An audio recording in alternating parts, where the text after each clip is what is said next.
कहानी शुरू होती है मलेशिया के समंदर के किनारे से, जहां पर कुछ बच्चे बीच पर अपने हाथ से बनाए हुए रैकेट से बैडमिंटन खेल रहे होते हैं, जिससे पता चलता है कि ये सब के सब बहुत गरीब हैं। इनके पास बैडमिंटन का रैकेट खरीदने तक के पैसे नहीं हैं। इन्हीं बच्चों में एक बच्चा होता है जिसका नाम ली चोंग है। तभी वहां पर ली के पिता आ जाते हैं, जिन्हें देखकर वो डर जाता है। दरअसल ली के पिता नहीं चाहते कि वो बैडमिंटन खेले, क्योंकि इस खेल को खेलने में सीखने में बहुत पैसे लगते हैं। वो चाहते हैं कि ली पढ़ाई करे और एक गवर्नमेंट ऑफिसर बने। वो ली को घर ले आते हैं, जहां ली अपने मॉम डैड, अपने दोनों भाई और अपनी बहन के साथ खाना खाता है। ली के डैड कहते हैं कि तुम सबको पढ़ाई में ध्यान देना है, खेल से दूर रहना है। आज मलेशिया और कोरिया का ओलंपिक बैडमिंटन का मैच भी होता है। ली की मॉम डैड उस मैच को देखने के लिए जाना चाहते हैं, क्योंकि इनके घर पर टीवी नहीं है। वो अपने बच्चों से कहते हैं कि तुम घर पर पढ़ाई करना, हम मैच देखने के लिए जा रहे हैं। ली भी इस मैच को देखना चाहता है, इसीलिए अपने मॉम डैड के जाने के बाद वो भी अपनी साइकिल से उस जगह जाता है जहां उसके मॉम डैड मैच देखने के लिए गए होते हैं। इस जगह पर बहुत भीड़ होती है। उसकी हाइट कम है, लेकिन तभी उसका भाई जो पहले से वहां पर होता है उसे अपने कंधे पर बैठाकर मैच दिखाता है। ली मैच को देखकर बहुत एक्साइट हो जाता है। वो देखता है कि किस तरह से लोग इन प्लेयर्स के लिए क्रेजी हैं। वो भी चाहता है कि एक दिन वो बैडमिंटन का प्लेयर बने, क्योंकि उसे बैडमिंटन खेलने का बहुत शौक है। मलेशिया इस गेम को हार जाता है। ली के डैड अपने दोनों बच्चों को यहाँ पर देख लेते हैं और अब ली अपने डैड से कहता है कि एक दिन मैं भी बैडमिंटन का बहुत बड़ा प्लेयर बनूंगा। ली के डैड कहते हैं कि ये अमीरों की गेम है, तुम्हें अपनी पढ़ाई पर ध्यान देना चाहिए, खेल कूद में तुम अपना टाइम वेस्ट कर रहे हो। पर ली ने मन ही मन में ठान लिया होता है कि वो एक दिन बैडमिंटन का बहुत बड़ा प्लेयर बनेगा, लेकिन कैसे, इस बारे में उसे कुछ नहीं पता। अगले दिन जब वो स्कूल जाता है तो वहाँ पर दो बच्चे बैडमिंटन खेल रहे होते हैं। ली भी उनके साथ खेलना चाहता है, लेकिन उसके पास ना तो रैकेट है और ना ही बैडमिंटन खेलने का कोई दूसरा सामान, इसीलिए वो बच्चे उसे अपने साथ नहीं खिलाते। ली जिस रास्ते से अपने घर जाता है उस रास्ते पर स्पोर्ट्स की एक शॉप पड़ती है। ली हमेशा उसे देखता है और आज वो शॉप के अंदर जाता है, जहाँ पर शॉप का ओनर होता है। ली हर एक इक्विपमेंट को बहुत ध्यान से देख रहा होता है, लेकिन उसके पास पैसे नहीं है, इसीलिए वो कुछ भी खरीद नहीं सकता। शॉप का जो ओनर होता है वो इस बात को समझ जाता है। वो ली से कहता है कि तुम मेरे लिए बैडमिंटन के रैकेट में स्ट्रिंग्स को डालो, जिसके बदले में तुम्हें पैसे दूंगा। ली कहता है कि मुझे पैसे नहीं, बल्कि हर 5 रैकेट के बदले एक शटल चाहिए। शॉपकीपर उसकी बात सुनकर हैरान हो जाता है। वो उसकी बात मान जाता है और अब ली को पहली बार जिंदगी में उसकी अपनी शटल मिली है। वो अपने घर पर अपने दोस्त के साथ पेन से खेलता है, क्योंकि उसके पास कोई रैकेट नहीं है। वो हमेशा प्रैक्टिस करता रहता है, जिसके चलते उसके मार्क्स बहुत कम आते हैं। इसीलिए वो अपने घर नहीं जाता, बल्कि पास की एक एकेडमी में जाता है, जहाँ पर उसी की उम्र के बहुत सारे बच्चे आपस में मैच खेल रहे होते हैं। उनके साथ ली भी खेलना चाहता है, लेकिन उसके पास रैकेट नहीं है। यहाँ पर वो शॉपकीपर भी होता है, क्योंकि पहले वो भी खुद एक बैडमिंटन प्लेयर था।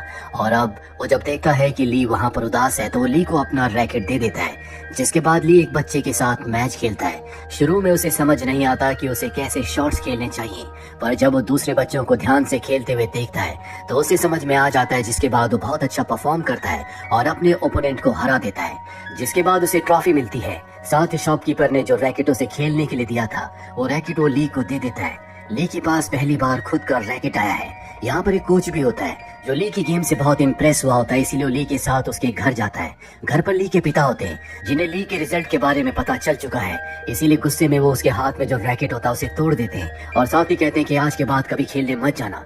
कोच ली के पिता को समझाने की कोशिश करते हैं कि आपका बच्चा बहुत अच्छा खेलता है, उसका भविष्य इस खेल में उज्जवल है, और ली के पिता कोच की बात नहीं सुनते।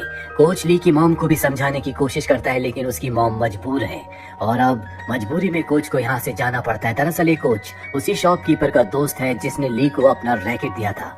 रात को ली जब सो रहा होता है तो उसकी मॉम उसके पास उसकी ट्रॉफी लाती है, जो उसने आज मैच में जीती थी। इसका मतलब ये है कि उसकी मॉम चाहती है कि वो बैडमिंटन खेले। अगले दिन वो शॉपकीपर की दुकान पर जाता है, जहाँ पर शॉपकीपर ली से कहता है कि हम लोग एक चैरिटी मैच करवाते हैं, मैं चाहता हूँ कि तुम उस मैच में खेलो। ली तैयार हो जाता है। ली को उस जगह ले जाता है जहाँ पर वो मैच हो रहा होता है, लेकिन ये कोई चैरिटी मैच नहीं, बल्कि यहाँ पर 2 प्लेयर आपस में खेलते हैं और बाकी जो लोग होते हैं वो इनकी हार और जीत पर पैसे लगाते हैं। लेकिन ली को इस बारे में कुछ पता नहीं होता। अब वो अपना मैच खेलना शुरू करता है। शुरू में ली बहुत अच्छा परफॉर्म नहीं कर पाता, लेकिन बाद में वो बहुत अच्छे शॉट्स खेलता है, जिससे वो मैच जीत जाता है। मैच जीतने के बाद शॉपकीपर उसे एक ट्रॉफी देता है, ताकि उसे ना पता चले कि यहाँ पर बैटिंग होती है।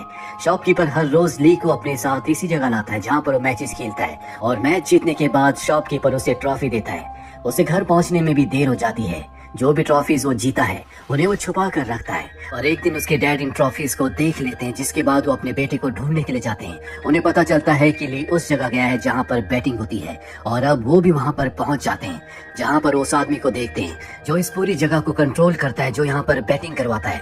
ये गैंगस्टर है। ली के पिता कभी यहाँ पर खेलने आया करते थे, वो बहुत अच्छे प्लेयर थे।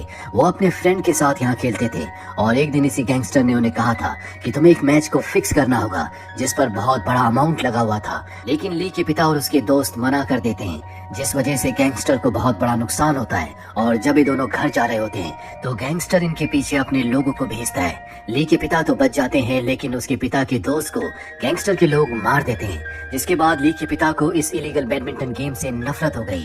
उन्होंने हमेशा के लिए इस जगह पर आना छोड़ दिया, और इसीलिए वो नहीं चाहते कि उनके बच्चे इस गेम को खेलें।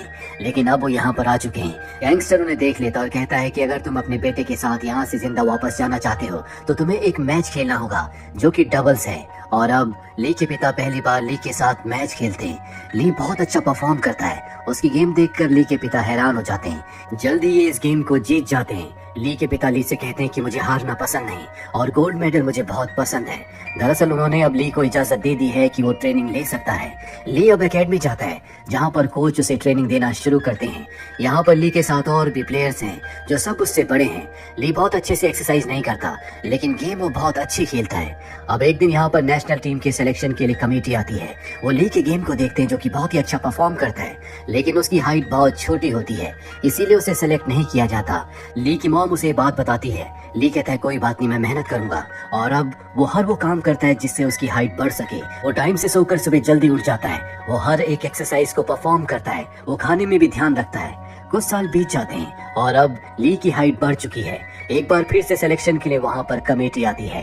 उन्हें अपनी परफॉर्मेंस दिखा रहा होता है, लेकिन तभी उसकी नी पर चोट लग जाती है, जिस वजह से वहीं पर बैठ जाता है। पर वो हिम्मत नहीं हारता। एक बार फिर से परफॉर्म करना शुरू करता है। हालांकि अब उसकी परफॉर्मेंस डाउन हो चुकी है, लेकिन जो सिलेक्शन कमेटी होती है उसके करेज को देखकर बहुत इम्प्रेस हो जाती है और सब ये तय करते हैं कि ली को एक मौका देना चाहिए।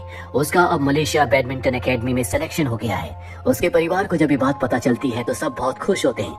ली के पिता कहते हैं कि हर एक इंसान को ये मौका नहीं मिलता, तुम्हें अपने देश का नाम रोशन करना होगा। और अब वो एकेडमी पहुंच जाता है जहां पर हर एक प्लेयर नेशनल लेवल का होता है, जिन्हें ली ने सिर्फ टीवी में देखा है। उन्हीं के साथ अब उसे एक्सरसाइज करनी है, उन्हीं के साथ अब उसे प्रैक्टिस करनी है, जो कि उसके लिए बहुत बड़ी बात है। लेकिन एक्सरसाइज में अब भी वो बहुत कमजोर होता है, जिस वजह से हर कोई उसे बुली करता है। जिस वजह से जैंग नाम का एक लड़का हमेशा उसे बुली करता है, जिसकी गेम बहुत अच्छी है। अब एक दिन वो ली के साथ मैच करता है। इनकी शर्त ये होती है कि जो भी मैच हारेगा वो टॉयलेट को साफ करेगा। ये मैच ली हार जाता है। दूर से कोच ये सब कुछ देख रहे होते हैं, जिसके बाद वो ली को अपने ऑफिस में बुलाते हैं, क्योंकि ली के अलावा हर एक बच्चे की परफॉर्मेंस पहले से इम्प्रूव हो चुकी है। ली की गेम ज्यों की त्यों है। कोच कहते हैं कि तुम इस बात को कभी मत भूलना कि तुम किस बैकग्राउंड से आए हो। लोगों को तुमसे उम्मीदें हैं, खास तौर पर तुम्हारी मॉम को। और अब ली तय कर लेता है कि वो मेहनत करेगा। रात को जब सब प्लेयर सो जाते हैं वो कोर्ट पर अकेला प्रैक्टिस करता है। वो अच्छे से एक्सरसाइजेस करता है, अच्छे से खाना खाता है। यहाँ पर जूलिया नाम की एक लड़की है जिसे वो पसंद करता है। जूलिया भी उसे पसंद करती है और अब इन दोनों की दोस्ती भी हो जाती है। लेकिन वो लड़का जिसका नाम जैंग है, जिसने ली को हराया था, वो भी जूलिया को पसंद करता है। अब यहाँ अकेडमी में जितने भी बच्चे उन सबको टूर्नामेंट के लिए ले जाया जा रहा होता है। हालांकि पहले ली का नाम इसमें था, लेकिन आखिरी मौके पर ली का नाम हटा दिया जाता है। उसे कहा जाता है कि तुम्हारी नी पर जो चोट लगी थी वो अभी अच्छे से रिकवर नहीं हुई। इस बात से ली का दिल टूट जाता है। वो बहुत निराश हो जाता है। इसके बाद वो अपने घर आता है जहाँ पर उसकी मॉम उसे समझाती है, और अब वो अपने पुराने कोच से मिलने के लिए जाता है जिन्होंने बचपन से उसे ट्रेनिंग दी थी। वो वहाँ पर एक आदमी को ट्रेनिंग दे रहे होते हैं जो उनकी बेइज्जती कर रहा होता है। ये बात ली को बिल्कुल अच्छी नहीं लगती और वो उस आदमी को चैलेंज कर देता है। वो आदमी कहता है कि मैं तुम जैसे छोटे बच्चों के साथ नहीं खेलता। ली कहता है कि तुम खेल भी नहीं सकते। और अब इन दोनों के बीच में मैच होता है। ली पहले मैच में उसे बुरी तरह से हरा देता है। वो आदमी पूछता है कि तुम कौन हो। वो कहता है कि जल्दी तुम्हें पता चल जाएगा। वहीं वो टीम जो कि टूर्नामेंट खेलने के लिए गई थी, वो टीम जीत जाती है। सब के सब बहुत खुश होते हैं और अब कोच कहते हैं कि ली जैंग के साथ प्रैक्टिस मैच खेलेगा। लेकिन मैच शुरू होने की कुछ ही देर बाद ली के नी में पेन होना शुरू हो जाता है, जिससे कोच को समझ में आ जाता है कि उसने रेस्ट नहीं किया, इसीलिए गेम को वहीं पर खत्म कर दिया जाता है। साथ ही अब ली का जूलिया के साथ ब्रेकअप हो जाता है। ली की जिंदगी में कुछ अच्छा नहीं चल रहा। एक दिन जब वो रनिंग कर रहा होता है तभी उसे बताया जाता है कि कोच की वाइफ उसे बुला रही है। वो कोच की वाइफ के पास जाता है।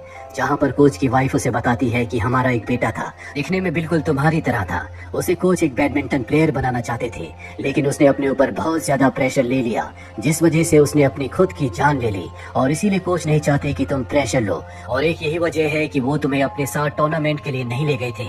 और अब ली को सब कुछ समझ में आ जाता है। वो अपनी प्रैक्टिस पहले से भी अच्छी कर देता है। वो ज्यादा से ज्यादा समय कोच के साथ बिताता है। उसकी गेम पहले से इम्प्रूव हो जाती है। सन 2004 में पहली बार उसका सिलेक्शन थॉमस कप के लिए होता है, जहाँ पर वो बहुत अच्छा परफॉर्म करता है। वो सेमीफाइनल तक पहुंचता है, लेकिन सेमीफाइनल के मैच को वो हार जाता है। वो पूरी तरह से टूट जाता है। कोच उसे समझाते हैं कि तुम्हें हार से कभी नहीं डरना, हर एक पड़ाव है जिसे पार करना है। जीत और हार गेम का हिस्सा होते हैं। और अब वो और भी ज्यादा प्रैक्टिस करना शुरू कर देता है। और साल 2006 में वो मलेशिया कप खेलता है, जिस कप में वो फाइनल तक पहुंचता है, लेकिन फाइनल के मैच को वो हार जाता है। और अब जो सिलेक्शन कमेटी होती है, उन्हें लगता है कि ली फाइनल के प्रेशर को झेल नहीं सकता, इसीलिए किसी और प्लेयर को मौका देना चाहिए। लेकिन कोच को ली पर विश्वास होता है। वो सबको समझाता है कि हमें ली को एक और मौका देना चाहिए।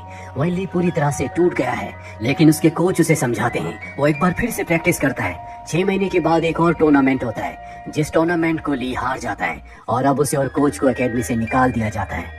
ली को पूरा विश्वास हो चुका है कि उसका करियर अब खत्म हो चुका है। उसके कोच कहते हैं कि तुम्हारा करियर अभी खत्म नहीं हुआ, मुझे पूरा यकीन है कि तुम जिंदगी में कुछ अच्छा करोगे। तुम अपने गांव जाओ और देखो कि तुम कहां से यहां तक पहुंचे हो। जिसके बाद ली अपने गांव जाता है। सबसे पहले वो अपने कोच से मिलता है। उसके कोच उसे समझाते हैं। इसके बाद वो अपने पिता के पास जाता है। उसके पिता उसे कहते हैं कि जिस जगह पर आज तुम खड़े हो, कभी मैं भी उसी जगह पर खड़ा था, लेकिन मुझे समझाने वाला कोई नहीं था, पर हम तुम्हारे साथ हैं। जिसके बाद वो उसे वो ट्रॉफी दिखाते हैं जो उन्होंने जिंदगी में पहली बार जीती थी। और अब ली के अंदर आत्मविश्वास आ जाता है। वो वापस जाता है, जहाँ पर एक बार फिर से वो दौड़ना खेलना शुरू करता है।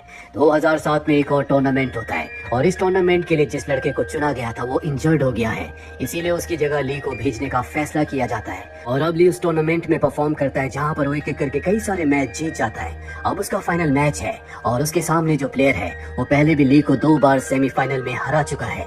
ली के ऊपर बहुत प्रेशर होता है, क्योंकि इस मैच को पूरा मलेशिया देख रहा है। ली आज से पहले मलेशिया के लिए कभी कोई कप नहीं जीता, ये शायद उसके पास आखिरी मौका है। अब इन दोनों के बीच में मैच शुरू होता है। ली शुरू में बहुत अच्छा परफॉर्म करता है, लेकिन धीरे धीरे उसकी परफॉर्मेंस डाउन होना शुरू हो जाती है। और एक पल ऐसा आता है जब वो कोर्ट पर गिर जाता है, और तभी उसे अपने पिता का, अपने पुराने कोच का चेहरा याद आता है। उसे एहसास होता है कि सबको उससे कितनी उम्मीदें हैं। जूलिया भी वहाँ पर उसे चीयर करने के लिए आई होती है। वो पीछे मुड़कर देखता है। जूलिया कहती है कि मुझे तुम पर विश्वास है, तुम कर सकते हो। और अब ली एक बार फिर से पूरे जोश के साथ खेलना शुरू करता है, और एक एक करके कई सारे पॉइंट्स लेता है। और फाइनली वो एक ऐसा शॉट मारता है जिस शॉट को उठा पाना उसके ओपोनेंट के लिए नामुमकिन है। और इसी शॉट के साथ वो इस टूर्नामेंट को, मलेशिया के लिए पहले कप को जीत जाता है। ली ने आज अपने उस ओपोनेंट को भी हरा दिया जिसके साथ उसकी कई सालों से राइवलरी थी, जिसने ली को कई सारे मैचेस हराए थे।